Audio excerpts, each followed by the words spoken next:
తెలుగు శ్రోతలందరికీ నమస్కారం అండి. మన అలనాటి కథలు ఎవర్ గ్రీన్ స్టోరీస్ ఛానల్కి మీ అందరికీ స్వాగతం. మహామాయ నవల వింటున్నామండి. రచన శ్రీ కనక మేడల గారు. ఇక ఆలస్యం చేయకుండా మనం కథలోకి వెళ్ళిపోదామండి. వీడియో చూసిన వెంటనే లైక్ చేసి షేర్ చేసి తప్పకుండా సబ్స్క్రైబ్ చేసుకోండి. మన ఛానల్ని బెల్ ఐకాన్ యాక్టివేట్ చేసుకోండి. గుర్తు చెప్పండి అన్నాడు కాపలా మనిషి. చెక్కుముకి యమదూత జవాబిచ్చాడు. కాపలా మనిషి గేటు తెరిచి ముగ్గురిని లోపలికి పోనిచ్చాడు. కోటలో ప్రవేశించి కొంత దూరం వెళ్ళగానే, ఇక నేను వెళ్తాను, మీ పని మీరు చూసుకోండి అన్నారు యమదూత. తమకు ఎంతో సహాయం చేసిన యమదూతకు కృతజ్ఞత చెప్పి నేపాళీ కాళీ ఓ ప్రక్కకు వెళ్ళిపోయారు.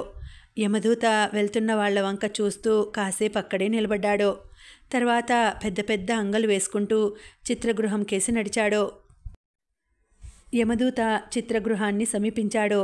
ఓ ప్రక్కగా వెళ్ళి నెమ్మదిగా చిత్రగృహం పైభాగానికి ప్రాకి కుంతి కిరణ్మయి చిత్రగృహంలోకి ప్రవేశించిన రంధ్రాన్ని కొంచెం పెద్దది చేసి దానిలో గుండా లోపలికి దూకాడు. అన్ని వైపులా నిశ్శబ్దంగా ఉంది. చిత్రగృహంలో కారు చీకటిగా ఉంది. యమదూత శబ్దం చెయ్యకుండా అడుగులో అడుగు వేసుకుంటూ ముందుకు సాగాడు. తెరిచి ఉన్న కొన్ని తలుపుల గుండా ఒక గదిలోంచి మరో గదిలోకి జాగ్రత్తగా నడిచాడు. చిత్రగృహాధిపతి అగ్నివర్మ తన గదిలో ఆసనం మీద కూర్చొని కునికిపాట్లు పడుతున్నాడు. మూలగా ఓ చిన్న దీపం వెలుగుతోంది. నేపాళీ చేతిలో తాను మోసపోయినా ప్రాణాపాయం కలగనందుకు మృత్యుదేవికి ఎన్నో శిరస్సుల్ని బలి ఇస్తానని మొక్కుకున్నాడు. యమదూత నిశ్శబ్దంగా ఆ గదిలోకి ప్రవేశించి కునికిపాట్లు పడుతున్న అగ్నివర్మను వెనక నుంచి చూశాడు. తనలో తానోసారి నవ్వుకున్నాడు. నిద్రాదేవికి వశం కాబోతున్న మనిషి కాసేపట్లో మృత్యుదేవికి బలి కాబోతున్నాడు. యమదూత వెనక నుంచి వెళ్ళి అగ్నివర్మ గొంతు గట్టిగా పట్టుకున్నాడు. చేతులు బిగించాడు.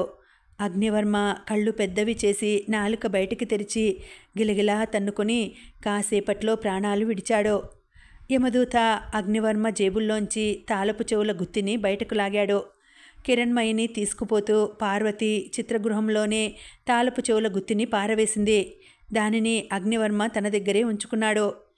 పెద్ద పెద్ద అడుగులు వేసుకుంటూ యమదూత చిత్రగృహం అంతా వెదకసాగాడు. నరేంద్ర మహారాజాదులు ఎక్కడ బంధించబడ్డారో అతను తెలుసుకోవాలి. ఆహారంలో మత్తుమందు ప్రయోగం జరిగిన మీదట నరేంద్ర మహారాజుతో పాటు ఆయన బలగమంతా స్పృహ తప్పి పడిపోయారు. అందర్నీ చిత్రగృహంలోకి తీసుకువచ్చి బంధించారు. రాయదుర్గం మహారాజు, త్రిపుర, నరేంద్ర మహారాజు, జయంత్, తంత్రవహి ఒక గదిలో ఉంచబడ్డారు. వాళ్ల కాళ్ళు చేతులు గట్టిగా బంధించబడి ఉన్నాయి. క్రమంగా మత్తు వదిలి స్పృహ వచ్చేసరికి అందరూ ఆశ్చర్యంలో మునిగిపోయారు. రాయదుర్గాధిపతి ఇంత పని చేస్తాడని ఎవరూ ఏమాత్రం అనుకోలేదు. ఇంత తేలికగా శత్రువు కుట్రలో పడినందుకు నరేంద్ర మహారాజు తనను తానే నిందించుకున్నాడు.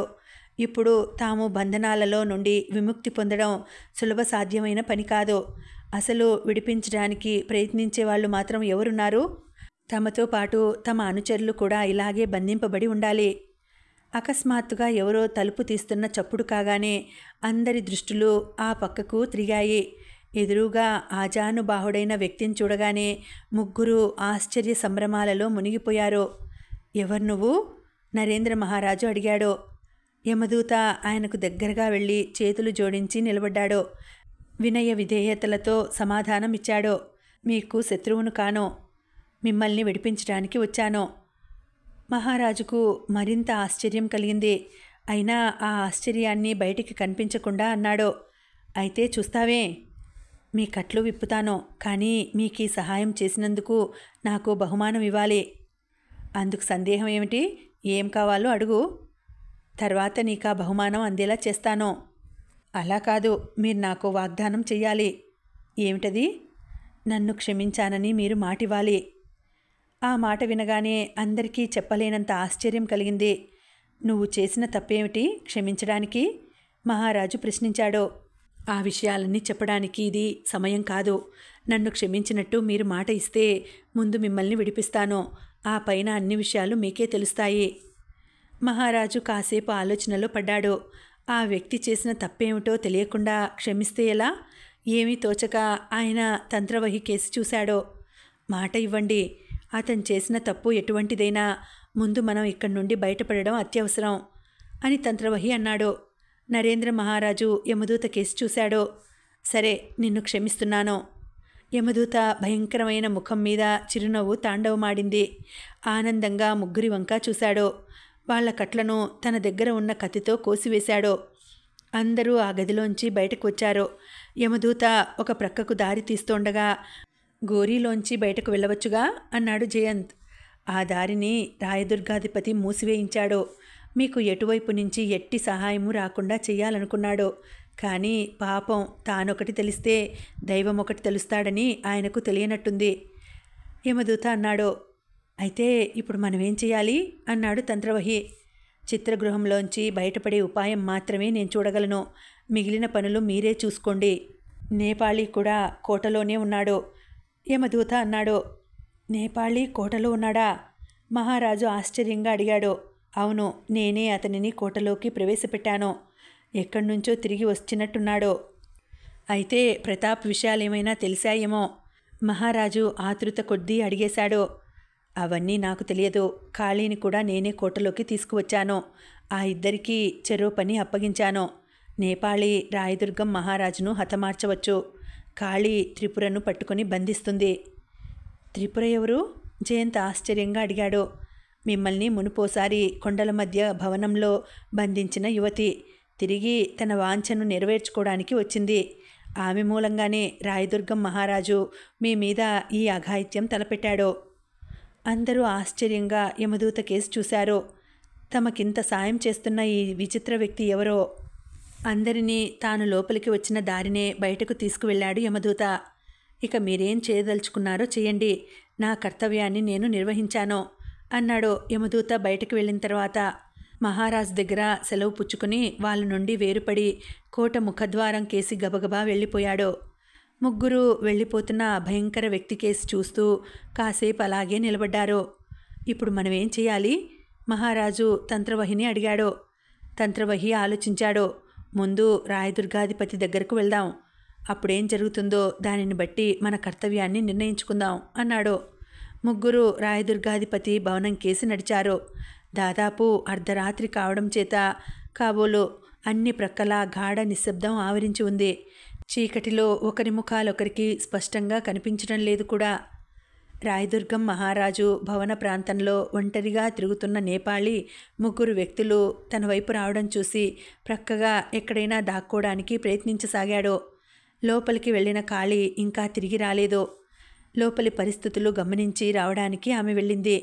ఆమె కోసం ఎదురుచూస్తూ నేపాళీ ఆ ప్రాంతంలో చీకట్లో అటూ ఇటూ తిరుగుతున్నాడు. ఒక పెద్ద స్తంభం చాటున దాగి ఆ వైపే వస్తున్న ముగ్గురి కేసి పరీక్షగా చూశాడు. వాళ్ళు దగ్గరకు రాగానే నేపాళీ గుర్తుపట్టాడు. చీకట్లో అంత స్పష్టంగా కనిపించకపోయినా ధరించిన వస్త్రాలను బట్టి నడకను బట్టి నేపాళీ ముగ్గురిని పోల్చుకోగలిగాడు. కానీ వాళ్ళు బందిఖానాలో నుండి బయటికి ఎలా రాగలిగారో అతనికి అర్థం కాలేదు. ఒకవేళ ఆ భయంకర వ్యక్తి అబద్ధమాడాడేమో. నేపాళీ స్తంభం చాటు నుండి ముందుకు వచ్చాడు. ముగ్గురికి నమస్కారం చేసి ఎదురుగా నిలబడ్డాడు. నేపాళీ, మనం మోసపోయాం. ముందు రాయదుర్గాధిపతిని పట్టుకు బంధించాలి. ఆ తర్వాత మిగిలిన విషయాలు మాట్లాడదాం అన్నాడు తంత్రవహి. కాళీ లోపలికి వెళ్ళింది. ఆమె కోసమే నేను ఎదురు చూస్తున్నాను.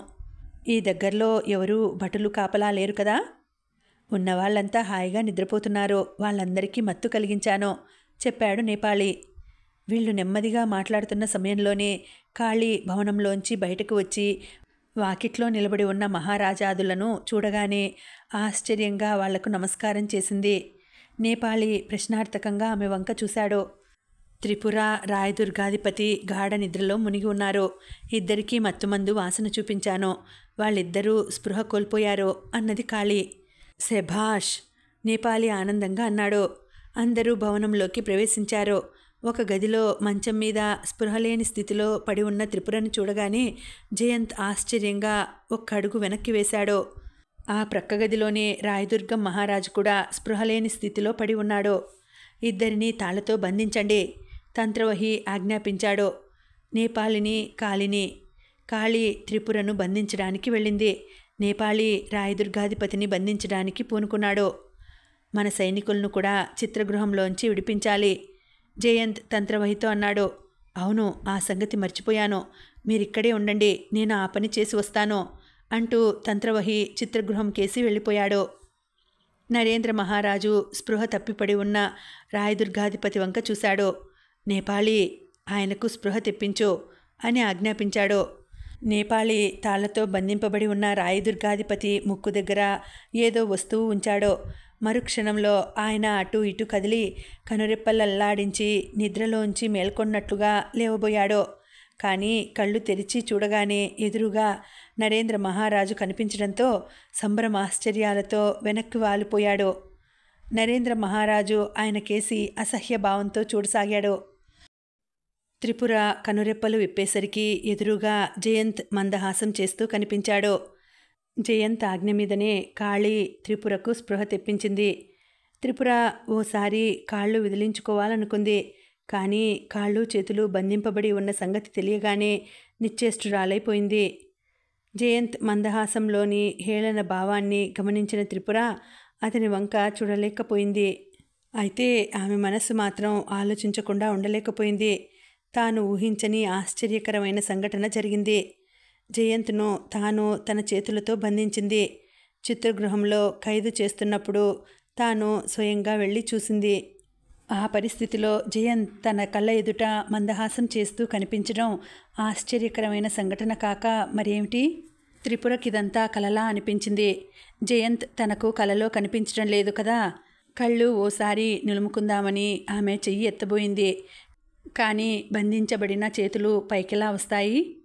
త్రిపుర చూపు జయంత్ మీద నుంచి ప్రక్కకు తిరిగింది. కాళీ ఆమె కంటపడింది. ఆమె కనురెప్పలు కంగారుగా టపటపలాడినాయి. వీళ్ళందరినీ కాళీ చిత్రగృహంలోంచి విడిపించి ఉంటుందని త్రిపుర అనుకుంది. కానీ అదెలా సాధ్యం? కాళీ చిత్రగృహంలోకి ఎలా ప్రవేశించగలిగింది? గోరీల వైపు ఉన్న రెండో దారి మూసివేయబడింది. ఇక మిగిలిందొకటే దారి. ముఖద్వారం గుండా కోటలోకి రావడం, అది మాత్రం ఎలా సాధ్యమవుతుంది? రాయదుర్గం కోటలో ప్రవేశించడానికి ఎంతటి వాళ్ళకైనా సాధ్యం కాదని తనకు తెలుసు. గుర్తు చెబితే తప్ప ఎవరినీ లోపలికి రానివ్వరు భటులు. అకస్మాత్తుగా త్రిపురకేదో గుర్తుకు వచ్చినట్టయింది.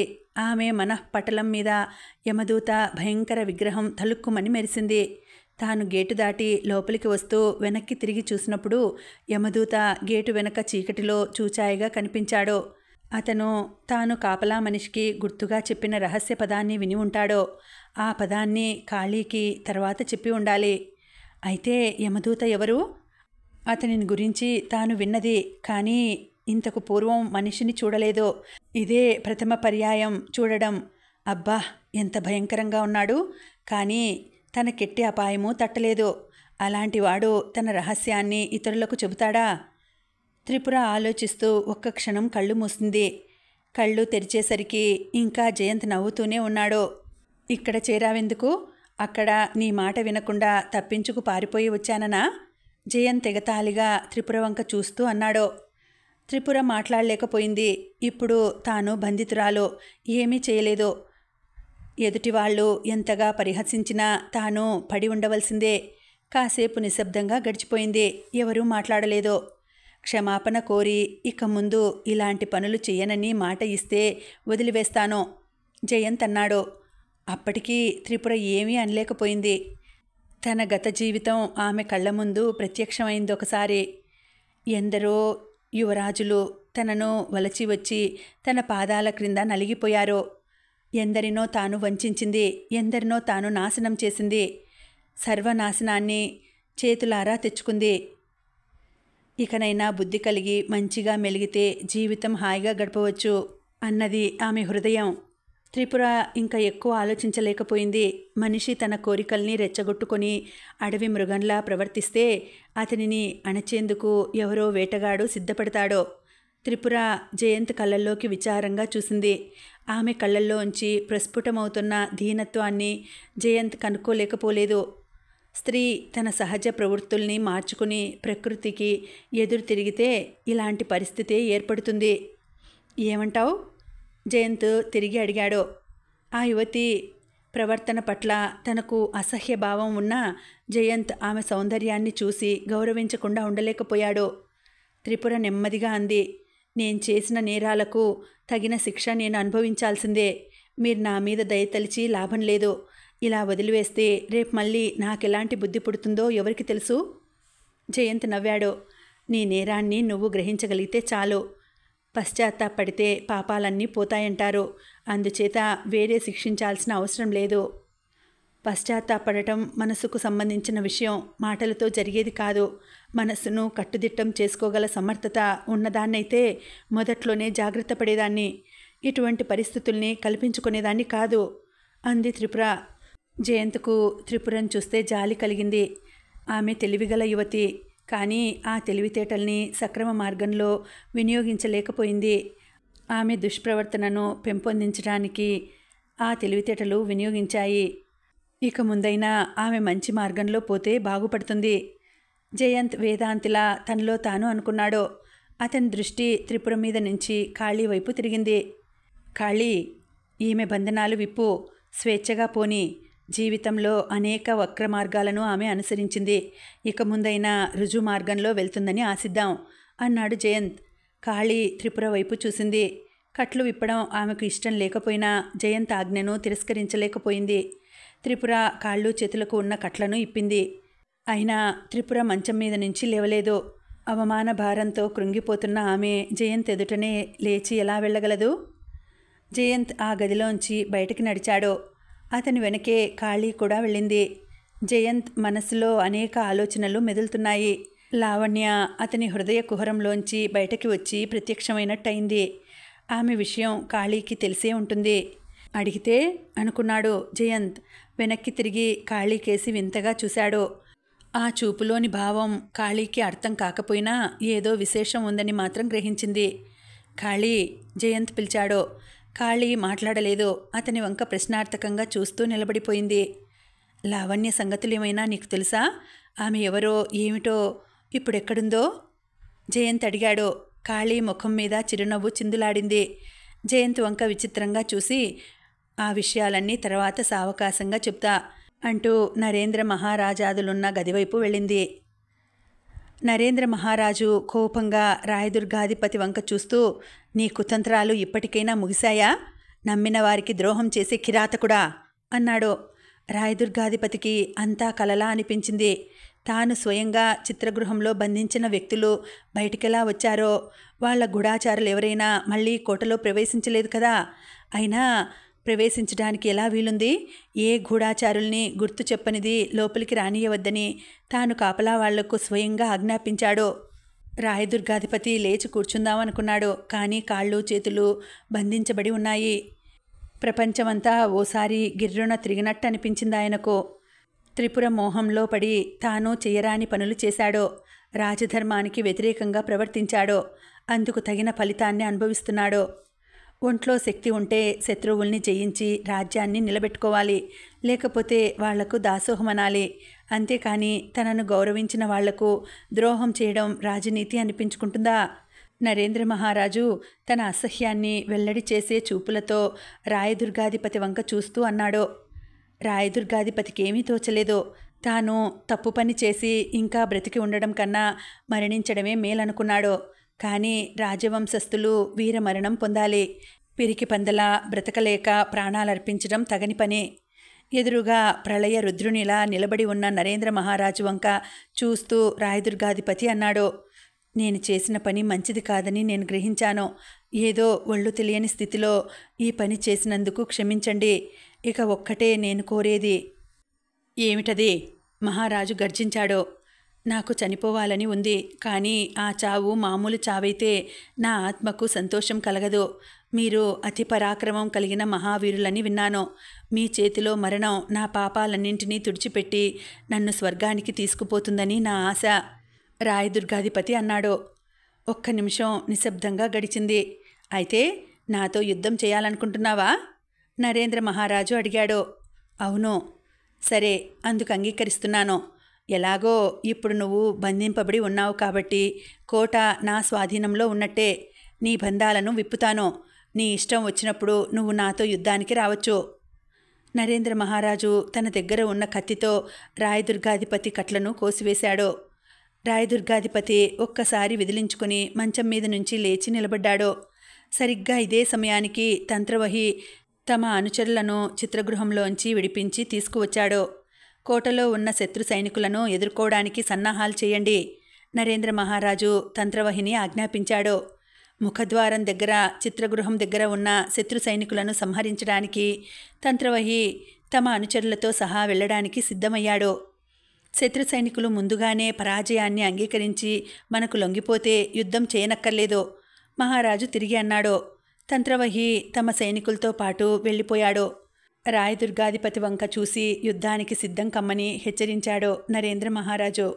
వయస్సు మీరిన ఆయనలోని పౌరుషం ఆవగింజంతైనా తగ్గినట్టు లేదు. రాయదుర్గాధిపతి కూడా సామాన్యుడు కాడు. బలపరాక్రమాలలో ఎవరికీ తగ్గేవాడు కాదు.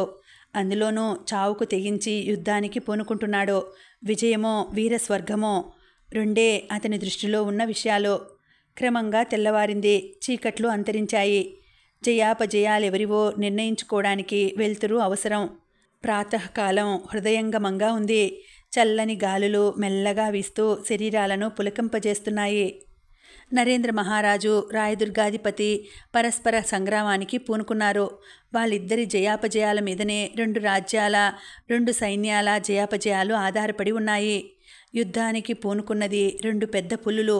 ఆ యుద్ధాన్ని తిలకించడానికి చుట్టూ చేరింది 2 పక్షాల సైన్యం. సమరం ఆరంభమైంది. ఆ ఇద్దరిలోనూ ఎవరూ ఎవరికి తీసిపోయేవారు కాదు. విజయాన్ని కాలమే నిర్ణయించాలి తప్ప ప్రేక్షకులు ఊహించలేరు. కోలాహలం, కరతాళ ధ్వనులు, ప్రోత్సాహవచనాలు, కత్తుల మోత అన్నింటి సమ్మేళనం విచిత్ర ధ్వనుల వీనుతోంది. యుద్ధం చేస్తున్న వారి పౌరుషోక్తులు, శరీరపు గాయాల నుండి కారుతున్న రక్తం, వారి కవ్వింపు కేకలు యుద్ధరంగానికి ప్రత్యేకతనిస్తున్నాయి. క్షణంలో కత్తులు మెరుపుల్లా మెరిశాయి. ఎవరూ ఊహించలేనంత సమయంలో జరిగిన విచిత్ర సంఘటన. రాయదుర్గాధిపతి నేల కూలిపోయాడు. అతని మనస్సు, శరీరం కూడా అలసిపోయాయి. కత్తి చేతిలోంచి విడిపోయింది. నరేంద్ర మహారాజు తన కత్తి మొనను ఆయన మెడ మీద ఆనించి, తంత్రవహి, ఈ దీనుణ్ణి చంపేయమన్నావా, కనికరించమన్నావా అని అరిచాడు. తంత్రవహి తక్షణం జవాబిచ్చాడు.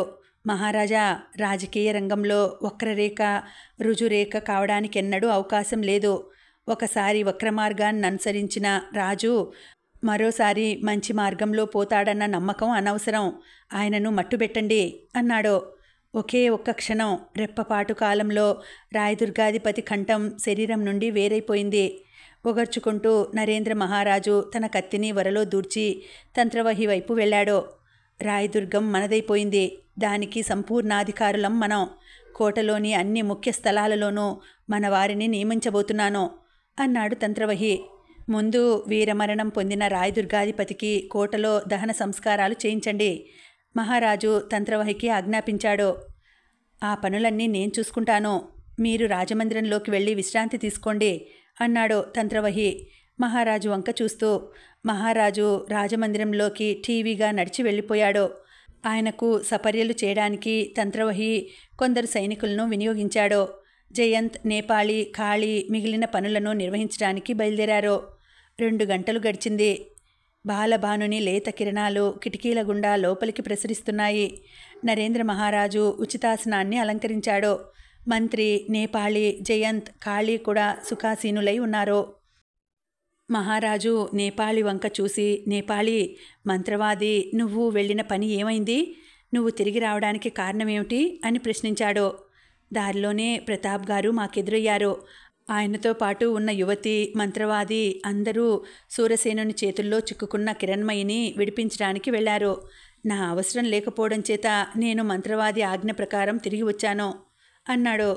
కిరణ్మయి సూరసేనుడి చేతుల్లో చిక్కిందా? కాళీ ఆశ్చర్యంగా అంది. ఒకసారి ఆమెను అతని చేతుల్లో నుండి నేను, లావణ్య విడిపించాం. లావణ్య ఎవరు? మహారాజు ప్రశ్నించాడు. జయంత్ కాళీ కేసి కుతూహలంగా చూశాడు. లావణ్య సూరసేనుడి కూతురు. తండ్రి లాంటిది కాదు. ఆమె మద్రదేశపు రాజమందిరంలో రాజకుమారుల ప్రక్కగదిలో రాత్రివేళ కనిపించింది. ఆ గదిలోకి ఆమె ఏ ప్రక్క నుండి ప్రవేశించగలిగిందో మాకప్పుడు అర్థం కాలేదు.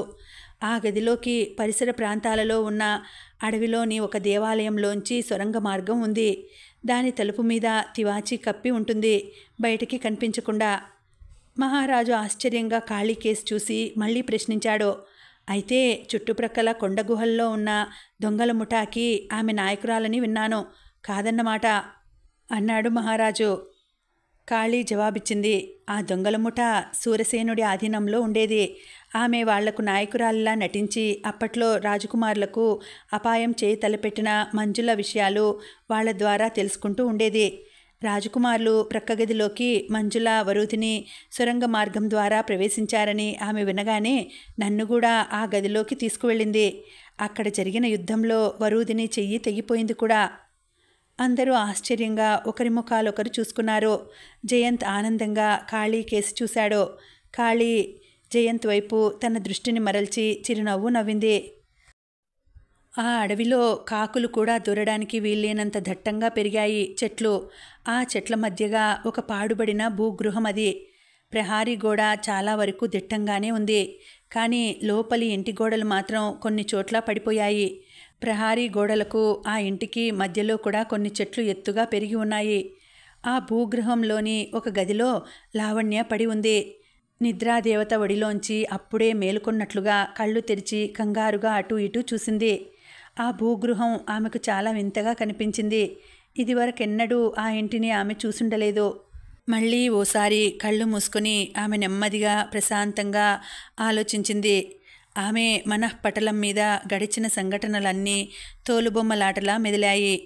కాళీ చెప్పిన ప్రకారం తాము చిత్రగృహం వెళ్లే దారిలో ఎదురుపడ్డ యువతిని ముందు కూర్చోపెట్టుకొని ఆమె చూపిన దారిని తాను బయలుదేరింది. కానీ ఎక్కువ దూరం వెళ్లకముందే ఒక దొంగల ముఠ తనను అడ్డగించింది.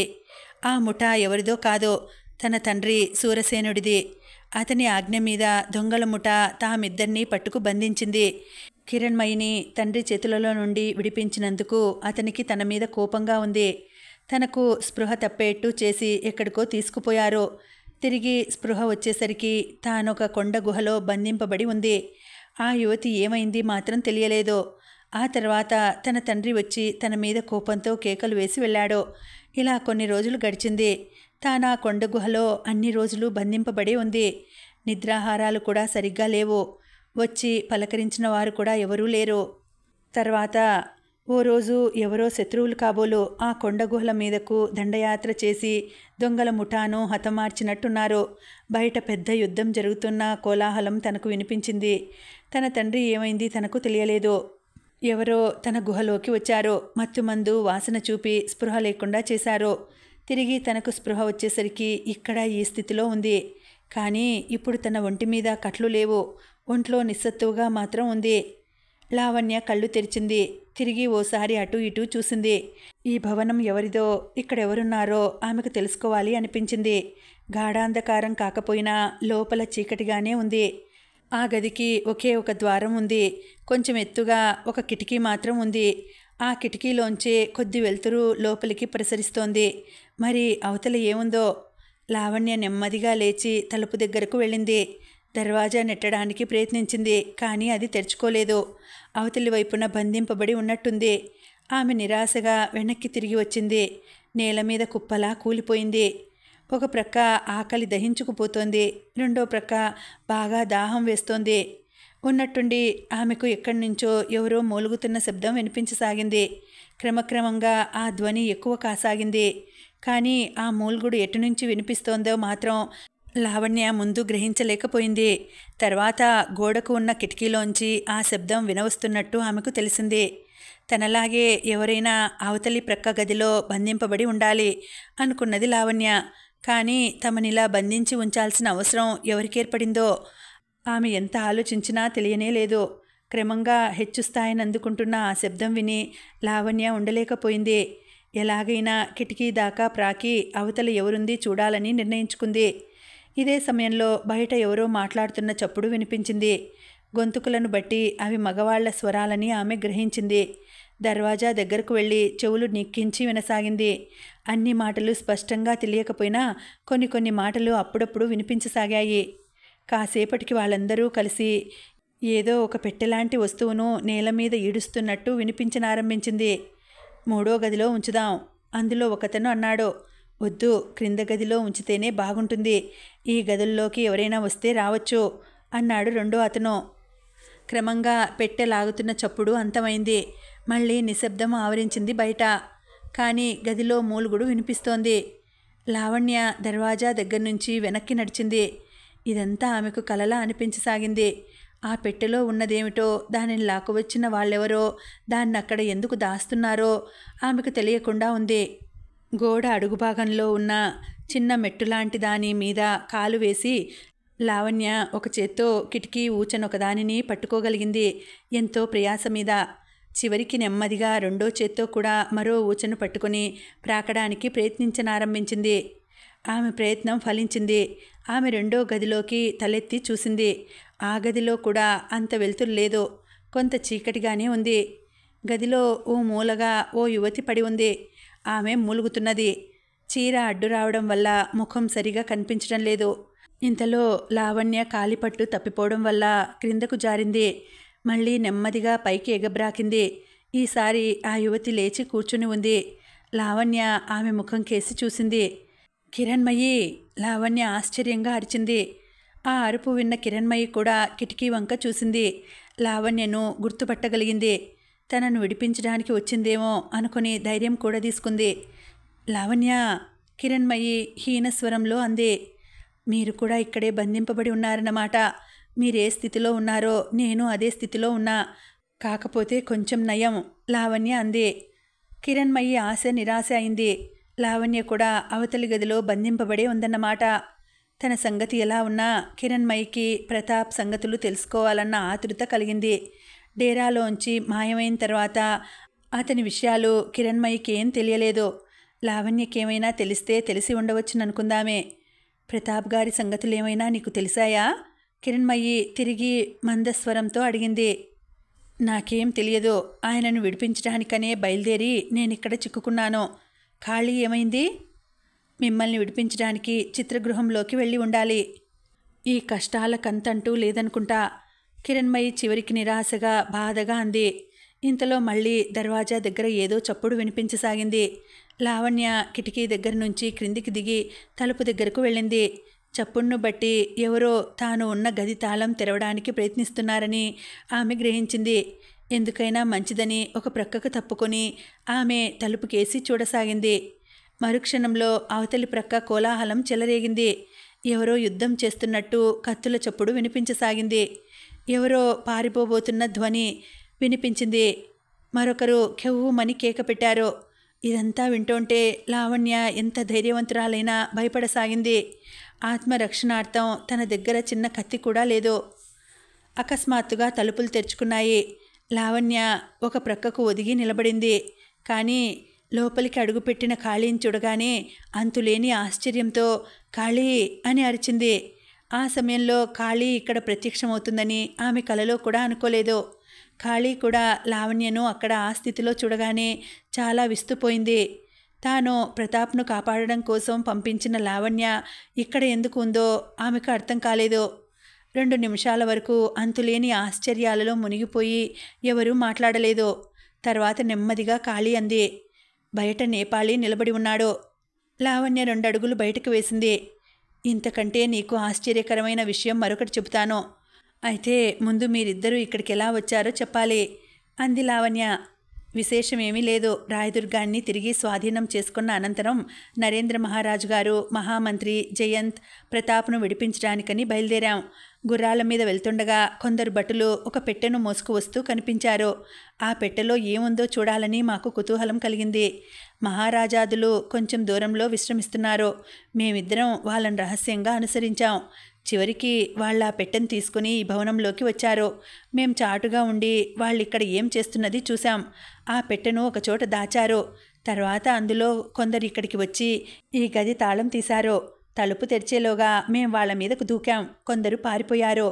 ఖాళీ వివరంగా సమాధానం చెప్పింది. లావణ్య కూడా తాను ప్రతాప్ కోసం బయలుదేరింది మొదలు ఇప్పటి వరకు జరిగిన సంగతులన్నీ పూసగుచ్చినట్టు చెప్పి వినిపించింది. ఖాళీ కాసేపు మౌనంగా ఉండిపోయింది. ఇంతలో లావణ్య తిరిగి అన్నది, మరో సంగతి చెప్పడం మర్చిపోయాను. నేనే కాదు, కిరణ్మయి కూడా ఇక్కడే ఉంది, ఈ ప్రక్క గదిలో ఉంది. ఆ మాట వినగానే కాళీని ఆనంద ఆశ్చర్యాలు తిరిగి ఆవరించాయి. గబగబా ఆ గది ముందుకు వెళ్ళింది. కానీ దానికి తాళం వేయబడి ఉంది. తాళపు చెవి లభించడం కష్టం, దానిని పగలగొట్టడం అసాధ్యం కూడా. కాళీ ఏమీ తోచక అటూ ఇటూ చూడసాగింది. నువ్వు కిరణ్మయిని చూడాలంటే నేనో దారి చూపిస్తాను అన్నది లావణ్య. ఎలా అని అడిగింది ఆతృతగా కాళీ. లావణ్య తాను కిరణ్మయిని చూసిన పద్ధతిని ఆమెకు వివరించింది. కాళీ కూడా ఆ కిటికీ దగ్గరకు వెళ్ళింది. లావణ్యలాగే ఎలాగో తంటాలు పడి కిటికీ దాకా ప్రాకి కిరణ్మయిని చూడగలిగింది. కాళీని కూడా చూడగానే కిరణ్మయికి ఎంతో ఆనందం కలిగింది. నిరాశ చెందిన ఆమె మనస్సులో ఆశ తిరిగి అంకురించింది. ప్రతాప్ విషయాలు తెలుస్తాయేమోనని ఉబలాటపడింది. కానీ కాళీ అక్కడ ఎక్కువసేపు నిలబడలేకపోయింది. ముందు ఆమెను ఆ గదిలోంచి విడిపించే ఉపాయం చూడాలి. తర్వాత మిగిలిన సంగతులు మాట్లాడుకోవచ్చు. ఆ సంగతి కిరణ్మయికి చెప్పి కాళీ కిటికీ దగ్గర నుండి దిగి వచ్చింది. మనం వెతకడానికి బయలుదేరింది మరొకరిని, కానీ దొరికింది మరొకరు. అయినా ఇక్కడ ఒకరిద్దరు ఉండి ఈ పనిని పూర్తి చేయాల్సి ఉంటుంది అన్నది కాళీ నేపాలితో. సరే, ఆ సంగతి ఆలోచిద్దాం. ముందు ఆ పెట్టె సంగతి ఏమిటో తెలుసుకొని తర్వాత మహారాజు గారికి జరిగిన విషయాలన్నీ తెలియజేద్దాం అన్నాడు నేపాలి. ముగ్గురు అక్కడి నుంచి ఆ భటులు పెట్టె దాచిన చోటుకి బయలుదేరారు. ఆ గదిలో ఒక భటుడు కాపలా ఉంచబడ్డాడు. వీళ్ళందరినీ చూడగానే అతను భయపడిపోయాడు. వాళ్ల వంక కంగారుగా చూస్తూ నిలబడ్డాడు. నేపాళీ గది 4 వైపులా పరిశీలనగా చూశాడు. ఆ గదిలోనే ఆ పెట్టెను వాళ్ళు దాస్తుండగా నేపాళీ కాళీ చూశారు. కానీ ఎక్కడ దాచింది వాళ్ళు గమనించలేదు. ఇప్పుడు గదిలో వాళ్ళకు ఆ పెట్టె కనిపించడం లేదు. ఆ గదిలో వేరే సామాను కూడా ఏదీ లేదు. చుట్టూ బలమైన 4 గోడలు ఉన్నాయి. మధ్యగా ఒక పెద్ద రాతి సింహపు తల ఉంది. ఆ పెట్టెను ఎక్కడ దాచారు? నేపాలి కోపంగా ఆ భటుడి వంక చూస్తూ అడిగాడు. కానీ అతను జవాబివ్వలేదు. తప్పించుకు పారిపోవడానికి మార్గం ఏమిటా అని ఆలోచించసాగాడు. నేపాలి తన ఒరలోంచి కత్తిని బయటికి లాగాడు. ఆ పెట్టెని ఎక్కడ దాచింది చెబుతావా, లేక ప్రాణాలు తీయమన్నావా? అతను గర్జించాడు. ఆ భటుడు భయంతో వణికిపోయాడు. నెమ్మదిగా చూపుడు వేలితో రాతి సింహం వంక చూపించాడు. నేపాలి సింహం తల దగ్గరకు వెళ్ళాడు. కానీ పెట్టె అక్కడ ఎక్కడ ఉందో అతనికి తెలియలేదు. మళ్ళీ ఆ భటుడి వంక కోపంగా చూశాడు. ఆ సింహపు తలను అక్కడి నుంచి తొలగించండి అన్నాడు వణుకుతూ ఆ భటుడు. నేపాలి ఆ సింహపు తలను ఒంటరిగా కదిలించడానికి ప్రయత్నించాడు. కానీ అతని వల్ల కాలేదు. చివరికి కాళీ, లావణ్య అతనికి చేయూతనిచ్చారు. సింహపు తలను అక్కడి నుంచి ప్రక్కకు నెట్టారు. దాని క్రింద పెద్ద సొరంగం ఉంది. నేపాళీ ఆశ్చర్యంగా ఆ ప్రక్కకు చూశాడు. కాళీ, లావణ్య కూడా అటు చూశారు. నేపాళీ వెంటనే వెనక్కు తిరిగాడు. కానీ ఆ భటుడు అక్కడ లేడు. ముగ్గురు సొరంగం వంక ఆశ్చర్యంగా చూస్తున్న సమయంలో అతను పారిపోయి ఉంటాడు. నేపాళీ వెంటనే అక్కడి నుంచి బయటకు వచ్చి అటు ఇటు చూశాడు. కానీ అతను కనిపించలేదు. మళ్ళీ వెనక్కి వచ్చాడు. సొరంగంలోని మెట్ల మీదుగా క్రిందికి దిగసాగాడు. కాళీ, లావణ్య ఆ గదిలో అలాగే నిలబడి ఉన్నారు. నేపాళీ కొంచెం దూరం వెళ్ళగానే ఒక గది కనిపించింది. దాని తలుపు తెరిచే ఉంది. ఆ గదిలోకి అస్పష్టంగా కాంతి ప్రసరిస్తోంది. నేపాళీ గదిలోకి ప్రవేశించాడు. ఓ ప్రక్కగా అతనికి పెట్టె కనిపించింది. ఆ పెట్టెను తీసుకొని నేపాళీ వెనక్కు తిరిగాడు. ఎంతో కష్టం మీద కాళీ, లావణ్య ఉన్న చోటికి వచ్చాడు.